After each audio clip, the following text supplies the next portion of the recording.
అద్దాలు పగలగొట్టినారు, మనుషుల్ని కొట్టినారు, కార్పొరేటర్లని, టీవీ ఛానల్కు సంబంధించినటువంటి కెమెరాను ధ్వంసం చేసినారు. టీడీపీకి సంబంధించిన ఆ శంకర్ యాదవ్ అట ఆ బస్సులో దూరుతున్నటువంటి ఫోటో కూడా మా వాళ్ళు తీయటం జరిగింది. ఇన్ని అకృత్యాలు చేస్తూ చివరకు కోరం లేకుండా, అంటే మీకు మెజారిటీనే లేదు, ఎన్నికలు జరుపుకునేటువంటి పరిస్థితే లేదు, ఎన్నికలు వాయిదా చేసినారు. ఏమని చెప్పాలా దీన్ని? సమాజం ఈసడించుకుంటున్నది చంద్రబాబు నాయుడు గారు, పవన్ కళ్యాణ్ గారు. పవన్ కళ్యాణ్ స్వాములైతే తిరుపతి పవిత్రతను కాపాడేటువంటి బాధ్యత నాది, సనాతన ధర్మ పరిరక్షణ నాది అంటున్నటువంటి పవన్ కళ్యాణ్ ఉప ముఖ్యమంత్రి గారు మీ ఎమ్మెల్యే ఆరణి శ్రీనివాసులు అనేటువంటి వ్యక్తి కొడుకులే గూండాగిరి చేస్తున్నారు తిరుపతిలో.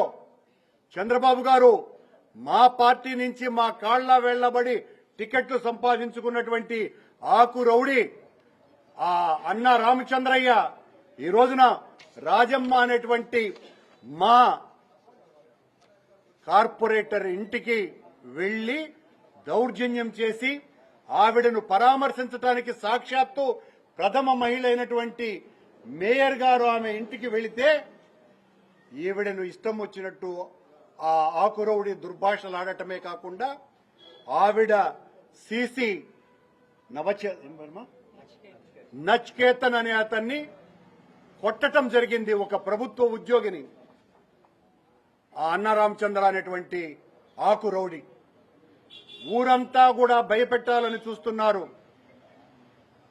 ఊరినంతా కూడా భయభ్రాంతులకు గురి చేసి మా సత్తా ఇది అని చెప్పాలనుకుంటున్నారు. మీ సత్తా మేమెంత గట్టిగా ఎదిరించగలమో ఈరోజు నిరూపించినాం. ఈ సంగతిని మర్చిపోవద్దండి. అన్ని రోజులు మీవిగా ఉండవు. ప్రజాస్వామ్యంలో ప్రజాస్వామ్యాన్ని రక్షించటం కోసమని దేనికైనా త్యాగానికి మేము సిద్ధపడతాం. ఈ రోజున ఇంతమంది మహిళల్ని ఇన్ని రకాలైనటువంటి ఒత్తిళ్లకు అసలు ప్రతి ఒక్క మహిళను అలా కదిపితే మమ్మల్ని ఈ రకంగా బెదిరిస్తున్నారు, మమ్మల్ని ఈ రకంగా ఒత్తిళ్లకు గురి చేస్తున్నారు. ఏం సాధించటానికి చంద్రబాబు గారు మీరు ఈ తిరుపతిని తిరుపతి యొక్క పవిత్రతని మంటగలపాలని ఎందుకు కంకణం కట్టుకున్నారో సమాధానం చెప్పవలసినటువంటి అవసరం ఉన్నది. మేమంటే మళ్ళీ వాళ్ళ తెలుగుదేశం పార్టీ నాయకులు ఇప్పుడే నేను వీడియోలు చూశా, మేము అడ్డుకున్నామంట.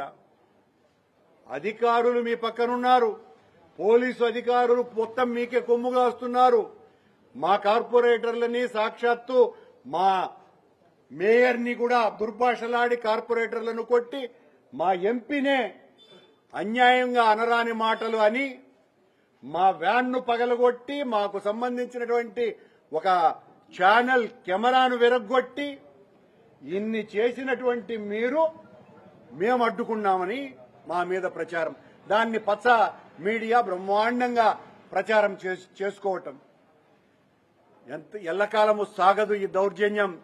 వెంటనే ఆ నలుగురు కార్పొరేటర్లని హాజరుపరచాల్సినటువంటి బాధ్యత ఎస్పీ గారి మీదనే ఉన్నది.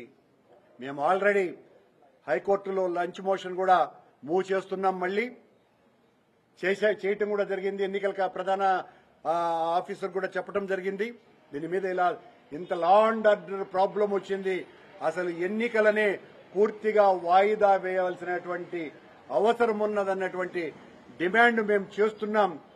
ఒక్కొక్కరికి 50 లక్షలు ఇస్తామని ప్రలోభ పెట్టేటువంటి ప్రయత్నం చేస్తున్నారు. ఒక కార్పొరేటర్ కి 50 లక్షలట. ఓటు వేయండి లేదా ఆబ్సెంట్ అన్నకండి. ఇది వాళ్ళ ఒత్తిళ్లు చేస్తున్నటువంటిది. లేదా మీ ఆస్తులు కూలగొడతాం, మీ అంతు చూస్తాం. మా అంతు చూడలేరు. ఈ రోజున ఆస్తులు పోగొట్టుకున్నా సరే మేం వైఎస్ఆర్ కాంగ్రెస్ పార్టీకి మా నాయకుడు జగన్మోహన్ రెడ్డికి అండగా ఉంటామని నిలబడ్డటువంటి మా వీర మహిళలకు అందరికీ కూడా నేను శతసహస్ర ధన్యవాదాలు తెలియజేస్తున్నా.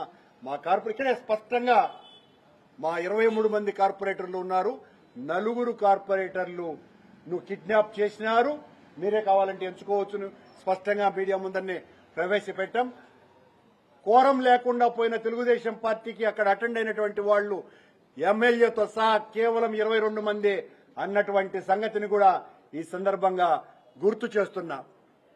దారుణాలు చేస్తూ ఉంటే మా వాళ్లను ఆ దగ్గర ఉన్నటువంటి మీ దగ్గర 22 మందిలో గతంలో మాతో ఉన్నటువంటి వాళ్లే, వాళ్లను నయాన భయాన ఎన్ని రకాలైన ప్రలోభాలు పెట్టి మీరు వశం చేసుకున్నారో అందరికీ కూడా తెలుసును. మా డిప్యూటీ మేయర్ అభ్యర్థి మొత్తం ఆస్తులు కూలగొడతారండి. ఎంత దారుణమైనటువంటి విషయం ఇది. మరో 5-6 మంది కార్పొరేటర్ల ఆస్తులు కూలగొట్టేదానికి సిద్ధపడ్డారు. దానికి ఈనాడు పత్రిక ఇదిగో అమర్నాథ్ రెడ్డి, ఇదిగో అనీష్ ఇల్లు ఈ రకంగా ఉంది, హాస్పిటల్, దీన్ని కొట్టాల్సినటువంటి అవసరం ఉన్నది. ఇలా కొట్టాలా అని అనుకుంటే తిరుపతిలో 70% కొట్టాలా. ఈనాడు పత్రిక దానికి సిద్ధంగా ఉందా? ఈనాడు పత్రికకు చెప్పాల్సిన మరో ముఖ్య విషయం ఉంది. ఇలా కొట్టుకుంటూ పోవాలంటే 6,000 ఎకరాలలో ఓ సామ్రాజ్యాన్ని నిర్మించినటువంటి రామోజీరావు ఫిల్మ్ సిటీని కొట్టాల్సినటువంటి అవసరం ఉన్నది. నక్సలైట్ల చర్చలలో ప్రధానమైనటువంటి విషయం, నక్సలైట్లు పెట్టినటువంటి డిమాండ్ ఆ రోజు రాష్ట్ర ప్రభుత్వానికి రామోజీరావు యొక్క అక్రమ సంపాదన, అక్రమ కట్టడాలు, ఆ ఆక్రమించినటువంటి పొలాలు, దీని మీదనే 1.5 రోజు చర్చ జరిగింది. ఆ చర్చల్లో నేను కూడా ఆ రోజు ప్రభుత్వం తరఫున భాగస్వామిని అనేటువంటి విషయాన్ని కూడా గుర్తు చేస్తున్నా. ఆ ఈనాడు మా కార్పొరేటర్ల ఆస్తుల్ని కూలగొట్టండి అని జిల్లాలో ప్రముఖ మొదటి పత్రికలో రాస్తుంది. ఎక్కడి అక్షరపు విలువ? మీరా ప్రజాస్వామ్యాన్ని రక్షించాలని కంకణం కట్టుకున్నది? మీ వలన ప్రజాస్వామ్యం కాపాడబడేది? ఏమనంటే కరుణాకర్ రెడ్డి అరాచకం చేసినాడు, అభినయ్ అరాచకం చేసినాడు. ఇదే 8 నెలలుగా పాట. ఒకటన్నా మంచి పేరు చేసి సచ్చినారా మీరు? ఈ 8 నెలల్లో ఒక్క పని కూడా చేయలా. ఎంతసేపు మా మీదన ఏడ్చే పనులు తప్ప, జగన్మోహన్ రెడ్డి గారి మీద ఏడుపు తప్ప చేసినటువంటి మంచి పని ఒక్కటి లేదు. చివరికి ఒక్కడు అలేక్ నిరంజన్ ఒకడు గెలిచినాడు తెలుగుదేశం పార్టీ తరఫున. ఆ అలేక్ నిరంజన్ ని డిప్యూటీ మేయర్ని చేయాలని మా వాళ్ళనందరినీ కూడా కొని ఈ రకంగా చేయాలని చూస్తున్నారు. మేమేదో బాధతోనో భయంతోనో బిడియంతోనో చెబుతున్నటువంటి మాటలు కావు ఇవన్నీ. మాకు అలాంటి భయాలు బెత్తులు పొరపాటును కూడా రావు. మేము ప్రాణత్యాగానికైనా సిద్ధమే తప్ప ప్రజాస్వామ్యాన్ని పరిరక్షించటం కోసమని మేము ఆత్మత్యాగం చేయడానికి కూడా సిద్ధంగా ఉంటామని తెలుగుదేశం పార్టీకి జనసేనకు హెచ్చరిస్తున్న పవన్ కళ్యాణ్ గారు, మరీ ముఖ్యంగా మీరు ప్రజాస్వామ్య పరిరక్షణే నా బాధ్యత అని చెప్పినటువంటి మీరు ప్రజాస్వామ్యం అపహాస్యం చేస్తున్నటువంటి మీ కూటమి నాయకులకు చెప్పకపోతే మేం ఆ ప్రజాస్వామ్యాన్ని పరిరక్షించటం కోసమని ఆత్మత్యాగం చేసుకోవటానికి సిద్ధంగా ఉన్నామని మీకు తెలియజేస్తున్నా.